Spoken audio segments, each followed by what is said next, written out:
Okay, say. Baba ang yung mic. Please. Okay. Okay. So, opening statement. Good morning, everyone. Thank you for your time. I-explain ko lang sa inyo yung structure ng request ko sa inyo ng kung ano yung iti-take up natin, ha. Kasi nahihirap one man dito. So kailangan ko pa kasi isulat yung mga sagot bago ko siya masabi sa inyo. So hindi ko kaya magsulat ng sobrang dami sa isang gabi. So NSC, and then of course my response ang NSC. Mamaya na lang natin bigyan ng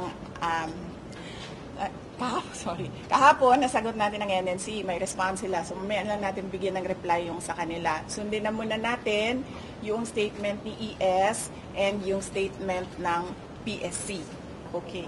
And then of course you want to know updates about the two patients upstairs. So unahin na muna natin yung mga pasyente.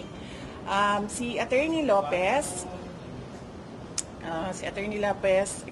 extended yung detention niya, no? So, meron siyang meetings today with all the lawyers. Nandiyan na rin yung kanyang mother who will join the meetings with the lawyers. So, antay na lang natin kung ano yung galawan ng mga abogado ni Attorney Zulaika Lopez. Health-wise, walang iyak today, kanina, walang iyak. Kausap niya yung mama niya, and dumating din yung best friend niya mula sa Davao City. So, nandyan sa taas. And kagabi naman, medyo late natulog, and ang pagkakaalam ko, ang endorsement sa akin kagabi, hindi daw masyado kumakain. So, meron silang request na i-encourage siya na kumain. Okay? And the next is Miss Gina Acosta. As you saw during the hearing yesterday, tumaas yung blood pressure niya, 150/100. And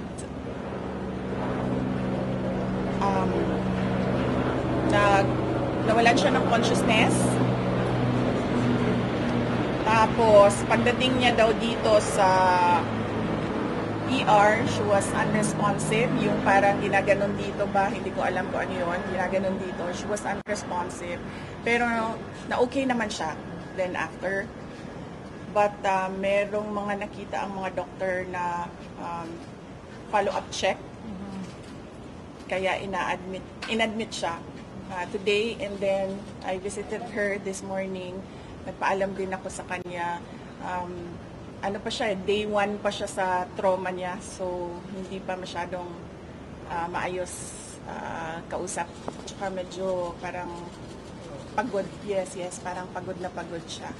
So, bigyan lang muna natin siya ng time na makausap yung mga doctors niya, and then tanong natin sa mga doctors kung ano yung pwede sabihin. Tsaka sa patient. Ano procedure, ma'am, na gagawin kay Ma'am Gina? Kagabi, nag-CT scan siya kasi they wanted to rule out a stroke. So, hindi ko rin alam kung anong results. Hindi ko nakita. Hindi din nasabi sa akin. So, tanong lang natin sa patient kung anong part ng medical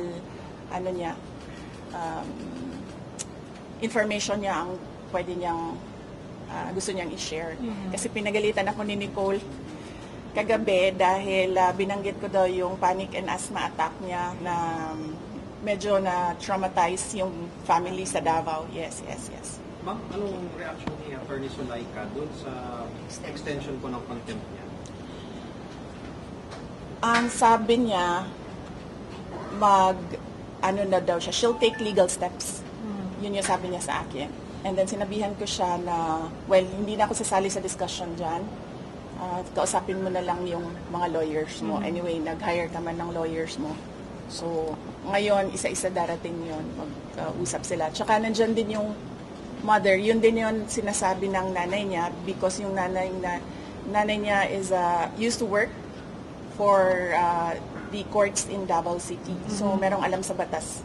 Okay. In court cases, yung mother ni Yusek Lopez. So, yun din ang sabi ng mama niya. We want to take this to the courts. I do not know with Miss Gina Acosta kasi hindi pa nga siya medyo makapag-isip ng maayos. Pero nasabi sa akin kanina na nag-video call na daw with family. Kasi yung next of kin niya nasa Davao din and some of the relatives nasa United States. Okay? Next agenda sa PSC. Ma'am, the PSC has doubled the security for the President, First Lady, and for the First Family. Okay, sige. Unahin ko muna yung... Nauna kasi yung statement ni ES eh. Tapos lumabas yun sa PSC lang. So, unahin ko muna yung kay ES. Meron naman na kayong copy nung kay ES. Ito na lang yung sagot. Nirelease na namin ang written nito. Basahin ko lang. Tapos, yung NBI, I'm sure you want to ask about the NBI.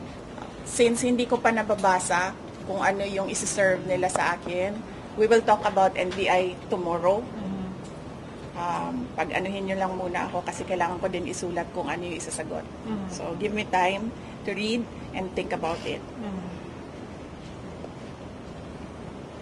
Okay, so ito yung sa kay ES, no? This is a reply to the statement issued by the Presidential Communications Office on the order of the Executive Secretary Lucas Bersamin dated November 23, 2024. The Marcos administration's insistence that the President's life is under active threat is ominous. I raise this caution as the President and his sycophants aggressively sell a narrative based entirely on my statement, which is taken out of its logical context. Bakit hindi nila pinapalabas kung ano yung question ng media? Bakit hindi nila pinapalabas kung ano yung una kong sagot? Bakit ang pinapalabas lang nila is the last, 4 words of my entire statement? They are building a narrative, and I'll tell you kung anong playbook ito. There is absolutely no flesh on the bone, and despite the absence of a reliable investigation, authorities were quick to consider this a national security concern. The diametric contrast and inaction are displayed when I have expressed in previous months threats to my person and the continuing threats to the lives of OVP personnel. Tossing the word assassin. Pakicheck. May sinabi ba akong assassin doon? Wala. So nilalagay nila doon sa narrative nila, assassin. And nilalagay nila sa narrative nila, murder plot. Into this issue, tossing the word assassin into this issue makes things even more terrifying for our country. And especially because I never used that term during my recent consternation against the Marcos administration's failure to serve the Filipinos while it masterfully persecutes political enemies.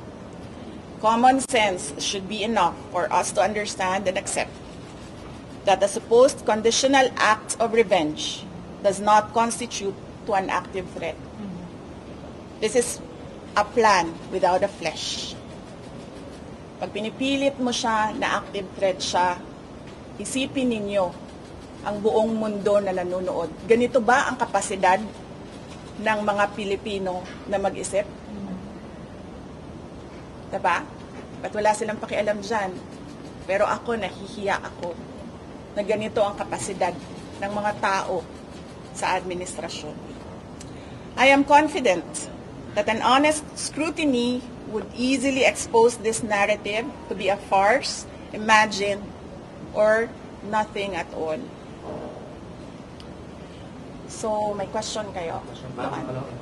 You said you were taken out of context, and you also mentioned that they have a playbook Yes. that they're going by. Yes. So can you explain to us that context, set it straight, Yes. and also explain to us that playbook that you're talking about? Okay, sige.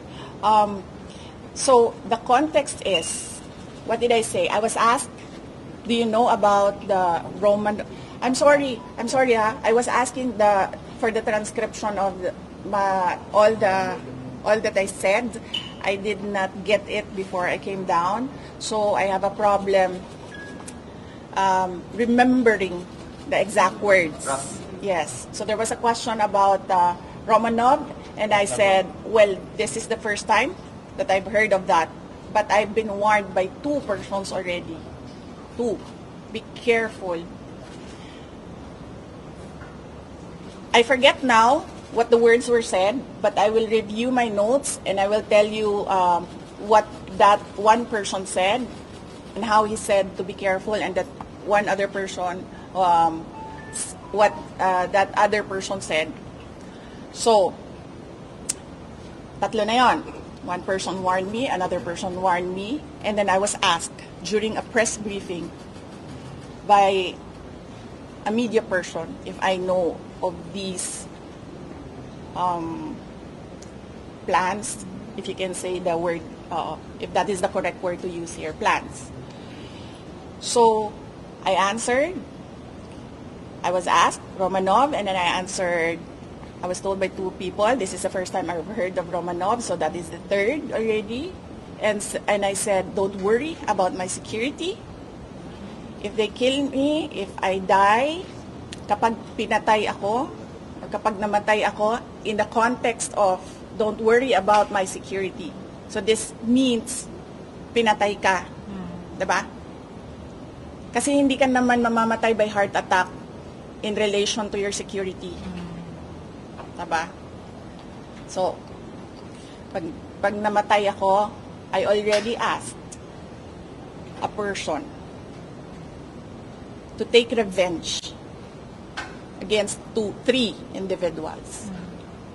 So, my question now to the administration, is revenge from the grave a crime? So, but you already talked to a person.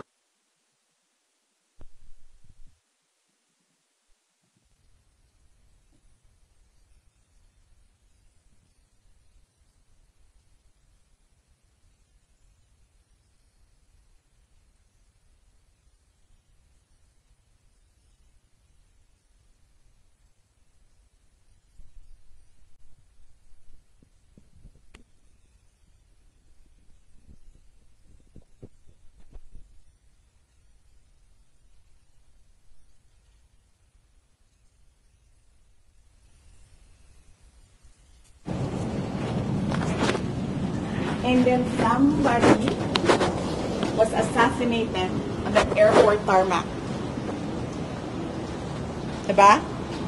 They oppress and suppress, and the people were getting angry. What did they do? They created a scenario that there is a national emergency. They, set bombs to create a scenario that there is a national emergency. And then they assassinated their political enemy. So that's the playbook. We already saw that in history. So that is my proof. Pero by Yes. based Ang hindi lang po nagawa ni Benigno Aquino Jr., kaya po hindi siya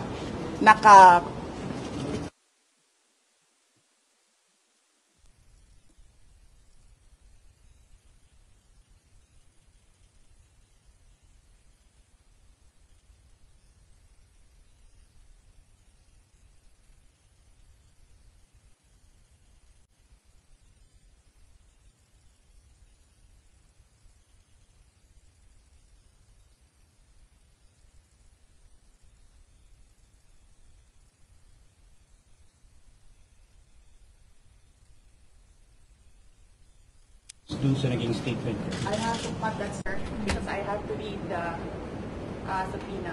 I've not read it, so I need to write an answer. Sir, ma'am, you've not read the subpoena, but just to confirm, you are gonna, when the subpoena is served and you've read it, you are gonna go to the NBI and you're gonna face the NBI. I cannot answer that because I've not read what the content of the subpoena is. Ma'am, has it been served? I do not know. So we'll stop about the subpoena, no? Let's stop talking about DOJ and subpoena and allow me to read through it and then think and then write an answer and then we'll talk. Ma'am, let's go back to the text. Sabi ni Bado, sabi ni Bado, meron daw kayong assassination attempt. There's assassination against you before your birthday. Can you clarify this? Had there been really assassination attempts before your birthday? I have not talked to Lorraine Bader, no? So, let me just talk to her and ask her, no, kung ano yung information niya. But we are actually preparing right now list of proof that they are, ano ba ito? The whole of government is going after one person. Let's see. But kung gusto nyo, basahin ko yung PSC, mas ano yun, mas merong, I discussed one thing.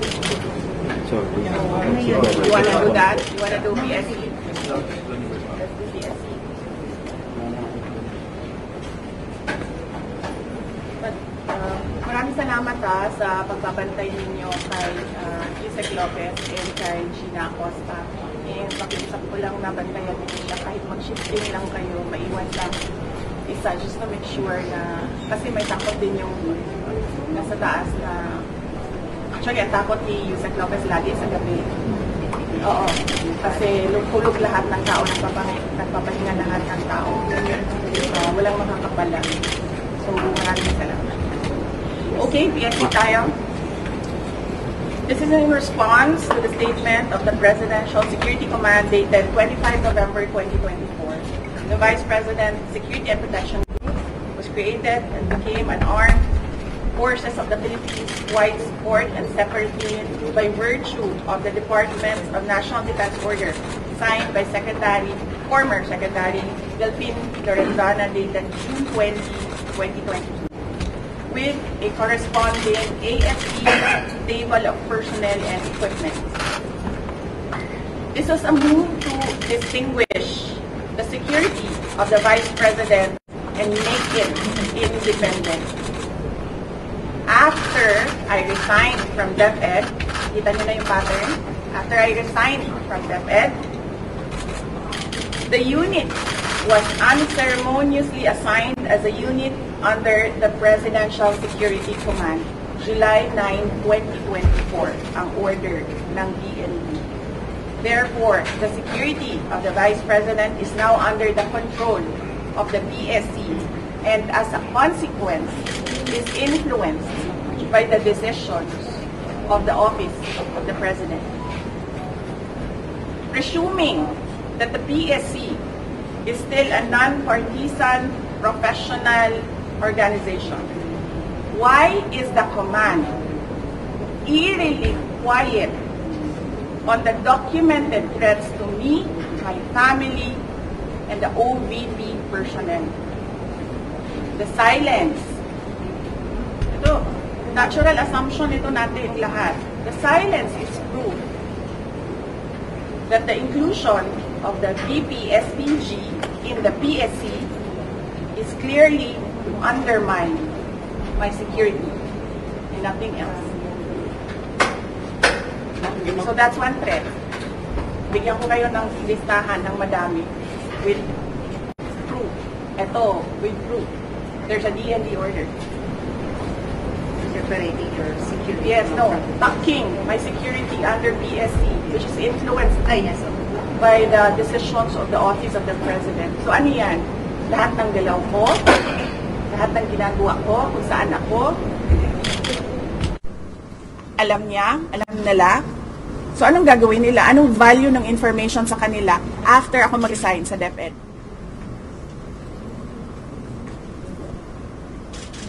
Before, when I was with DepEd and working to help the administration, wala namang ganun eh. Diba?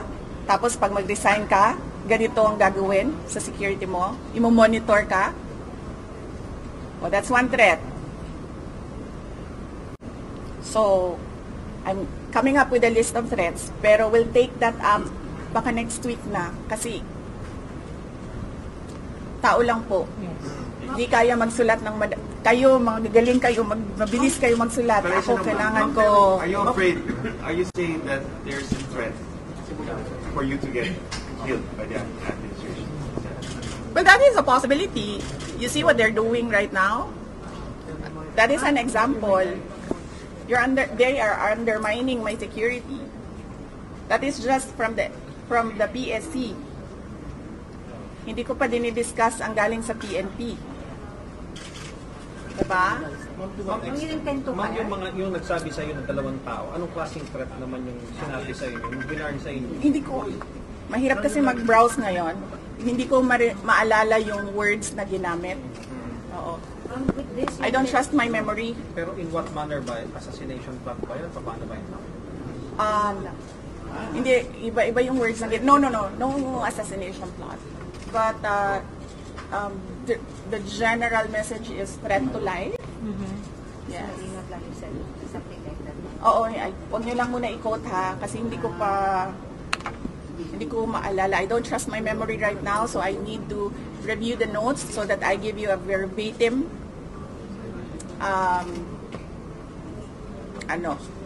record of what was